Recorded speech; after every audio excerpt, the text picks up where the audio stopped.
50 साल से ज्यादा हो गए, सोचिए, आधी सदी से भी ज्यादा, जब इंसानों ने आखिरी बार अपनी आंखों से पृथ्वी को एक छोटे नीले गोले की तरह देखा था। एक पूरी पीढ़ी गुजर गई है। हाँ, और अब वो पल फिर से आने वाला है।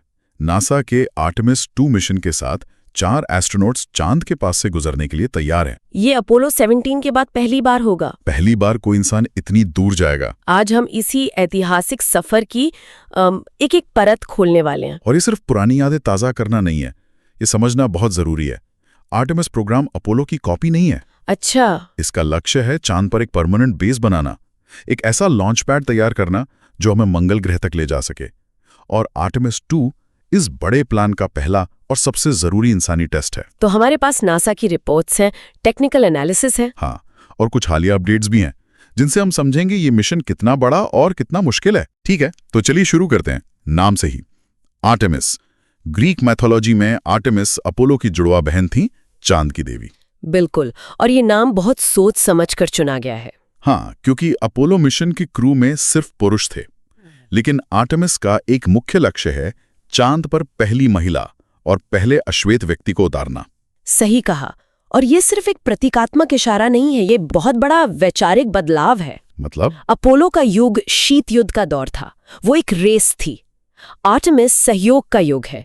ये सिर्फ अन्वेषण नहीं, बल्कि चांद पर एक स्थायी इंसानी बस्ती बनाने की नींव है। और इसी सोच से वो आर्टेमिस अकॉर्ड्स निकले हैं ना? बिल्कुल।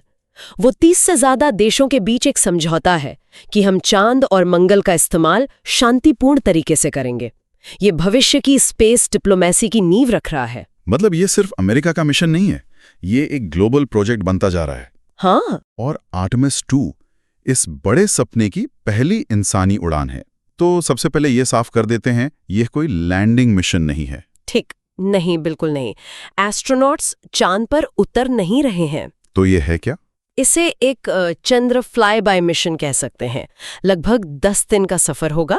4 अंतरिक्ष यात्री ओरियन स्पेसक्राफ्ट में बैठकर चांद का एक चक्कर लगाएंगे और वापस पृथ्वी पर आ जाएंगे। सुनने में तो काफी सीधा लगता है, पर इसे कम आंकना भूल होगी।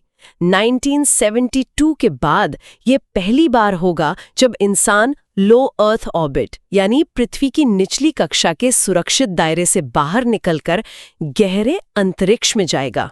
तो अगर वो लैंड नहीं कर रहे हैं तो इस मिशन का असली मकसद क्या है? क्या ये सिर्फ एक टूरिस्ट ट्रिप है चांद तक? नहीं, बिल्कुल नहीं। ये शायद अब तक के सबसे मुश्किल टेस्ट ड्राइव में से एक है। अच्छा। इसके 2 मुख्य तकनीकी लक्ष्य हैं।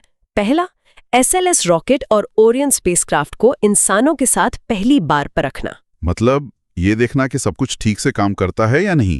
हाँ, क्या ओरायन का लाइफ सपोर्ट सिस्टम 10 दिन तक 4 लोगों को गहरे अंतरिक्ष में जिंदा रख सकता है?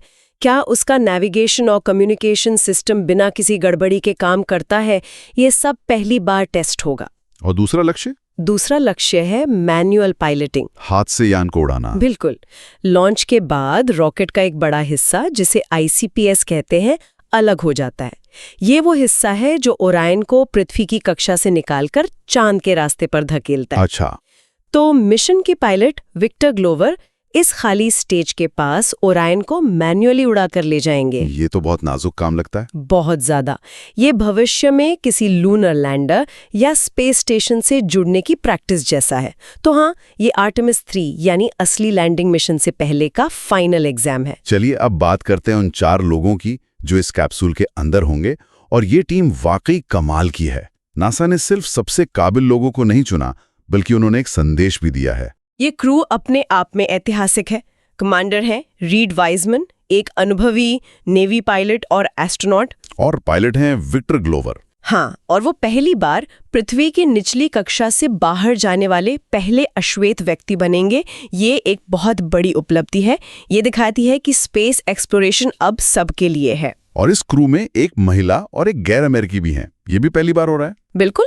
मिशन स्पेशलिस्ट क्रिस्टीना कोच, जो पहले ही एक महिला द्वारा सबसे लंबी अंतरिक्ष उड़ान का रिकॉर्ड बना चुकी हैं। तो वो चांद तक जाने वाली पहली महिला होंगी। हाँ, और चौथे सदस्य हैं कैनेडियन स्पेस एजेंसी के जेरेमी हैंसन। ये पहली बार है कि कोई गैर अमेरिकी चांद के मिशन पर जा रहा है। अच्छा, ये कैसे हुआ? ये अमेरिका और कनाडा के बीच एक पुरानी संधि का नतीजा है और इंटरनेशनल पार्टनरशिप का एक शानदार उदाहरण है। ये दिखाता है कि भविष्य के मिशन अकेले नहीं बल्कि मिलकर पूरे किए जाएंगे। और एक बैकअप क्रू भी होता है ना, हमेशा तैयार। बिल्कुल, सुरक्षा के लिए हमेशा एक बैकअप टीम होती है। कनाडा की जेनी गिब्बन्स और नासा के आंद्रे डगलस इस मिशन के बैकअप क्रू हैं। वो हर ट्रेनिंग में साथ होते हैं ताकि अगर कोई मुख्य सदस्य बीमार पड़ जाए या किसी और वजह से ना जा पाए तो मिशन रुके नहीं। समझ गया। ठीक है, तो क्रू तैयार है, रॉकेट तैयार है।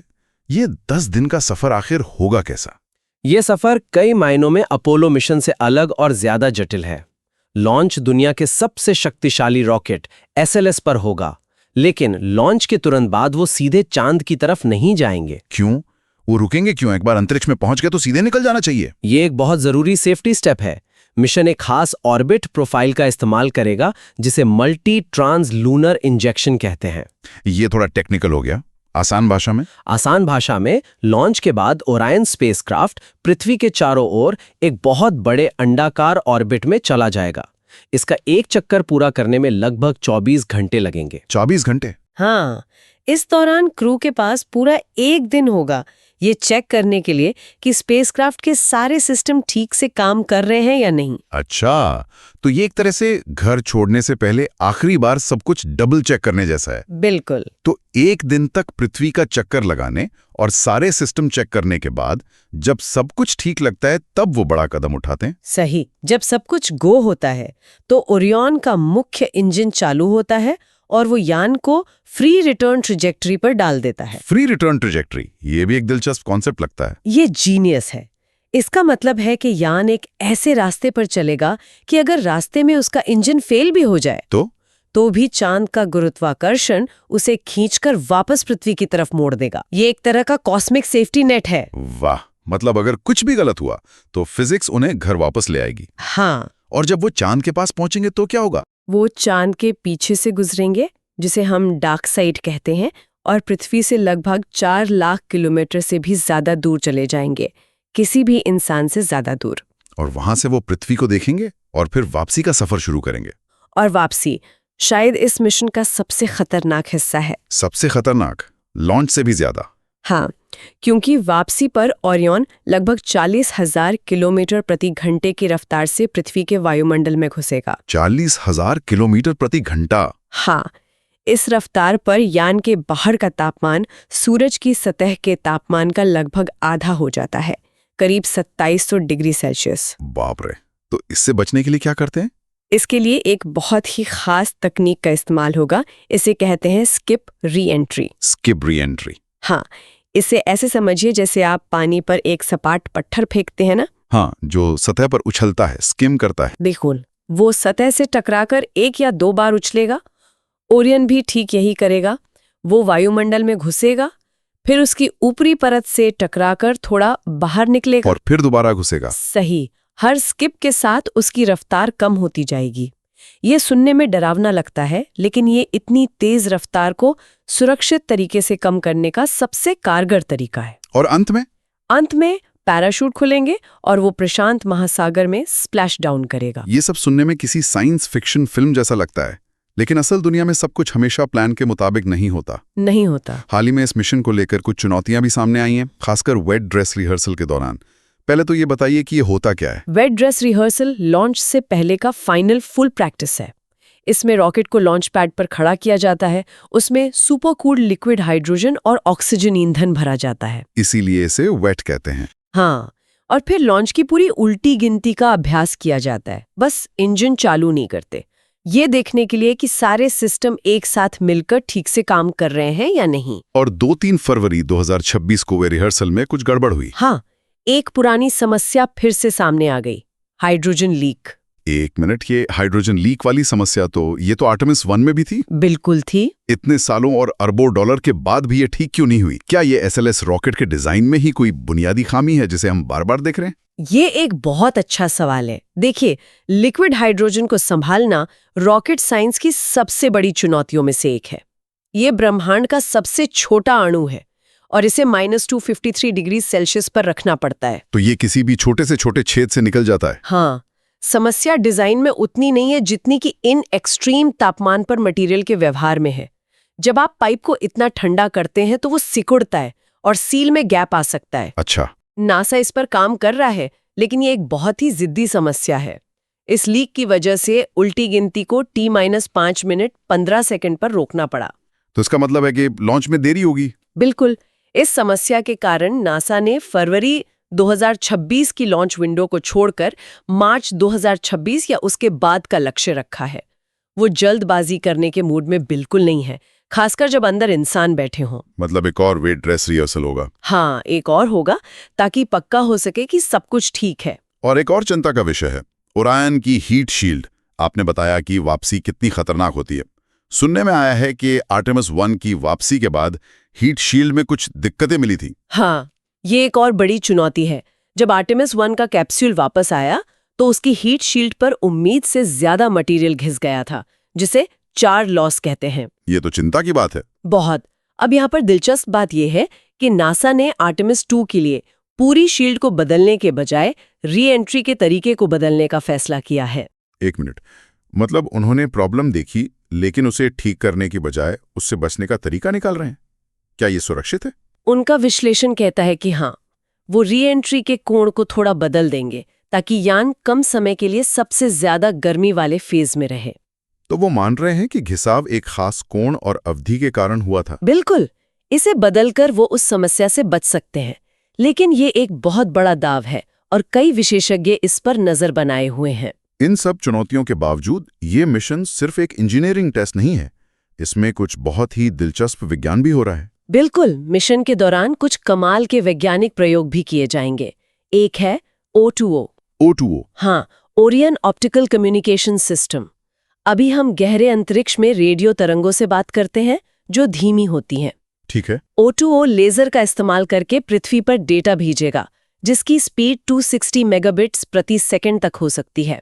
ये डीप स्पेस के लिए पुराने डायल अप इंटरनेट से सीधे 5G पर अपग्रेड करने जैसा है। वाह, इससे तो भविष्य में मंगल से हाई डेफिनेशन वीडियो भेजना संभव हो पाएगा। बिल्कुल। और क्रू की सेहत पर भी काफी रिसर्च हो रही है। जाहिर है, अगर हमें मंगल पर जाना है तो ये जानना जरूरी है कि गहरे अंतरिक्ष का इंसानी शरीर पर क्या असर होता है। यही सबसे बड़ा सवाल है। मंगल का सफर महीनों लंबा होगा।